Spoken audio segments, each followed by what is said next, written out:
In Islam, home is meant to be a sanctuary of peace, prayer, and protection from evil, a place where we can nurture our connection with Allah. However, many of us unknowingly bring items into our homes that can distract us from His remembrance or even invite sinful behavior. These satanic objects can subtly affect our faith without us realizing it. In today's video, we will uncover 5 types of objects that could be harming your spiritual environment and how to remove them. Number 1. Idols and figurines. You may not think much about the objects in your home, but did you know that some decorations could be affecting your spiritual connection to Allah?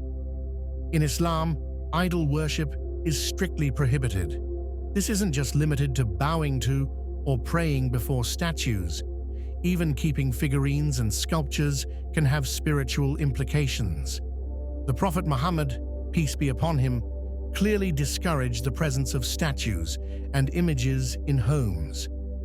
In a hadith reported by Sahih al-Bukhari, it's mentioned, "The angels do not enter a house in which there are statues or pictures." Why is this significant? In Islamic teachings, statues and figurines represent a physical distraction. They can take away from the remembrance of Allah and serve as reminders of practices that lead people away from monotheism. For many, it starts innocently, a figurine here, a statue there. But over time, these objects may cultivate an attachment that subtly shifts our focus away from Allah. Now you might think, I don't have large statues or idols in my home, so this doesn't apply to me. But here's the reality. Decorative figurines of humans, animals, or mythical creatures, even when small, can create a subtle sense of admiration or attachment. For example, consider how children interact with figurines. A toy dragon on a shelf or a porcelain animal statue might seem harmless, but such objects can inadvertently normalize concepts contrary to Islamic teachings. Over time, children may view these objects as special, even venerating them in ways that conflict with Islamic values. Even for adults, figurines often carry sentimental or aesthetic value, and the attachment becomes more about the object than the intention behind it. This quiet shift in focus is what makes such items spiritually dangerous.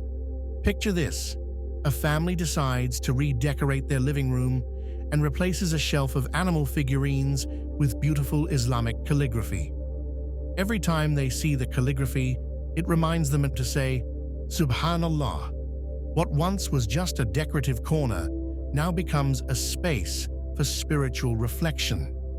If you find figurines or statues in your home, it's time to reassess their purpose. Start by replacing these items with something that brings you closer to Allah.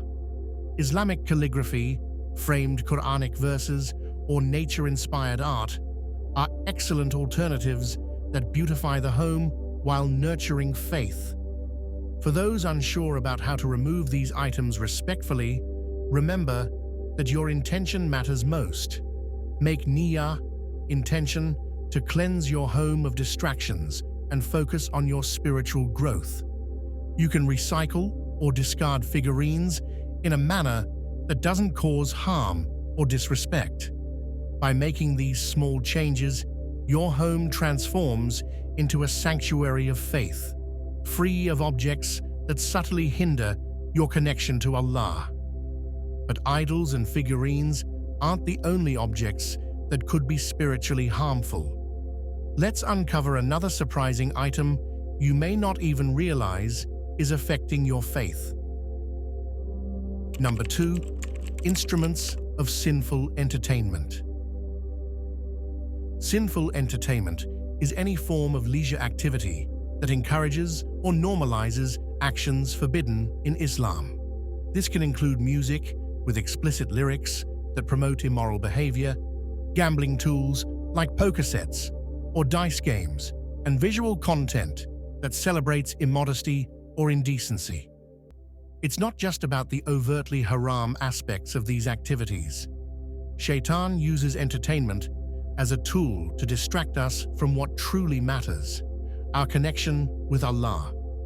A simple habit of watching inappropriate shows or playing games with excessive violence can quickly grow into a lifestyle of neglect. Salah is delayed, Qur'an recitation is forgotten, and before you know it, your priorities have shifted away from your spiritual obligations. Now let's look at modern examples. Consider video games that glorify themes of war, greed, or fantasy worlds steeped in un-Islamic ideologies. While they may seem harmless, these games desensitize players to violence and create an unhealthy escape from reality. Movies and TV shows with inappropriate themes, whether explicit content, vulgar language, or glorified disobedience to parents, can have a deeper psychological impact than we realize. Over time, repeated exposure to such content normalizes sinful behavior, making it harder to distinguish between halal and haram. And let's not forget the time wasted on these activities. Hours spent binge-watching series or playing games can leave us spiritually drained, furthering Shaitan's goal of keeping us distracted from acts of worship and self-improvement. Imagine a young man who once had a habit of reading Qur'an after work, but started gaming for just an hour in the evenings. Over time, that hour stretched into 3 or 4, leaving no room for worship or reflection. This gradual shift may seem small, but it's precisely how Shaitan works, through subtle distractions that snowball into major detours from faith. To combat this, start by doing an honest audit of your entertainment choices. Look at the music, shows, games, or even apps that consume your time. Ask yourself, do these bring me closer to Allah, or do they pull me further away? Replace harmful activities with halal alternatives. For example, swap music with explicit lyrics for uplifting Islamic nasheeds or podcasts. Instead of violent video games, explore hobbies like calligraphy, fitness, or learning a new skill. Islamic documentaries or lectures can provide knowledge and inspiration while keeping you entertained. For parents, it's essential to monitor what children consume. Set boundaries around screen time and encourage activities that promote creativity, learning, or family bonding. Creating a shared list of halal entertainment options can help ensure that the whole family stays aligned with Islamic values. Entertainment is just one way Shaitan can distract us. Now let's uncover another surprising category of objects you may need to remove from your home. Number 3. Un-Islamic Books and Literature. Books can profoundly shape our thoughts, beliefs, and values. While they can be a source of learning and inspiration, they can also promote ideologies that conflict with Islamic principles. Take, for example, books that glorify atheism, materialism, or outright immorality. These works often present distorted views of life, subtly challenging the concept of Tawheed, the oneness of Allah. For impressionable readers, especially youth, these ideas can create confusion, doubt, or even outright rejection of faith. Even fiction isn't free from harm. Many novels weave themes that normalize behaviors like extramarital relationships, deceit, and disregard for modesty. While these stories might seem entertaining, they often promote lifestyles and values that directly contradict the teachings of Islam. Over time, exposure to such content can desensitize a person to haram actions, making them seem acceptable or trivial. What makes this issue particularly dangerous is its subtlety. Most people don't view books as a threat to their spirituality, yet literature has the power to shape worldviews in profound ways. A person might start by reading a novel for fun, but gradually absorb its un-Islamic themes without even realizing it. Consider certain philosophical works that reject belief in the unseen or promote humanism over divine guidance. These books can create skepticism about concepts like divine will, the afterlife, or even morality, leading to a weakened connection with Allah. To protect your faith, start by curating your reading material. Replace harmful books with Islamic literature that enhances your understanding of Deen, such as tafsir, Quranic interpretation, biographies of the prophets, or works on Islamic ethics. For children, focus on age-appropriate Islamic stories that instill good values. Consider dedicating a section of your home to Islamic resources. Create a family library filled with Quranic translations, hadith collections, and motivational Islamic books. Having these resources readily available not only strengthens iman, but also provides a reminder of Allah's guidance in your daily life. Books are only one avenue where un-Islamic influences creep in. Let's now examine another common item that could be impacting your home's spirituality. Number 4. Amulets and talismans. Many homes unknowingly contain objects believed to bring luck or protection. But did you know that keeping such items could harm your relationship with Allah? Let's discuss amulets and talismans. Amulets, talismans, or taweez are often used for protection or to bring good fortune. These objects may come in the form of necklaces, bracelets, or small pouches containing writings or symbols. While some see them as harmless, Islam teaches us that relying on these objects is a form of shirk, associating partners with Allah. The Qur'an is clear about seeking help solely from Allah. In Surah Al-Fatiha we declare, "You alone we worship, and you alone we ask for help." 1-5. Relying on anything other than Allah for protection contradicts this fundamental belief. By trusting in amulets, we shift our reliance from Allah to a creation, which is a grave error. Prophet Muhammad, peace be upon him, warned against using such objects. In one narration he said, "Whoever wears an amulet has committed shirk." This strong statement reminds us of the dangers of placing faith in anything other than Allah's power. What makes amulets particularly dangerous is how they are often disguised as cultural or sentimental items. A bracelet gifted by a relative, a charm passed down through generations, or even a decorative object brought back from a trip might carry superstitious meanings. Many keep these items without realizing their potential spiritual harm. Some people place more trust in these objects than in dua or Quranic supplications. For example, instead of reciting Ayat al-Kursi for protection, they might cling to a talisman believing it has special powers. This misplaced trust weakens iman and takes people further from the true essence of Tawheed. The best way to seek protection is through authentic du'as from the Sunnah. Reciting Ayat al-Kursi, the last 2 verses of Surah al-Baqarah, or the morning and evening adhkar is far more effective than any object. If you have talismans in your home, dispose of them respectfully. This can involve cutting or breaking them to ensure they are no longer usable and burying or discarding them in a discreet and respectful manner. Most importantly, renew your intention to rely solely on Allah for protection. Amulets and talismans are not the only hidden dangers in our homes.